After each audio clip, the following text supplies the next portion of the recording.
My father was an orthopedist. He was good at showing us what that was. When we were kids, we used to round with him on weekends and see patients, and got to see a lot of fun things growing up. And not only that, but see how much you were able to affect people's lives and help them.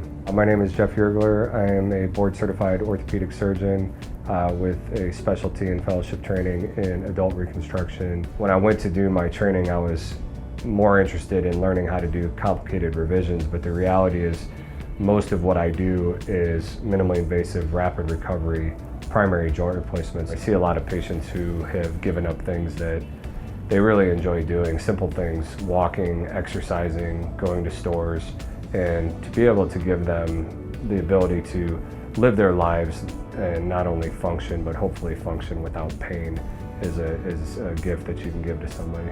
In the past, joint replacements had a limited lifespan, and that made it so that patients had to be older before they qualified for a joint replacement. But now the joint replacements, they last so long that it's reasonable to do them in a younger age group. I grew up in South Bend. My father was one of the founding members of South Bend Orthopedics.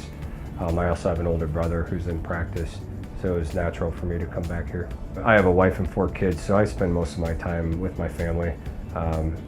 They're fun kids. They're all getting older now. They're going to college. I have one in law school, so we're always traveling somewhere to see them. I like being able to give patients their life back.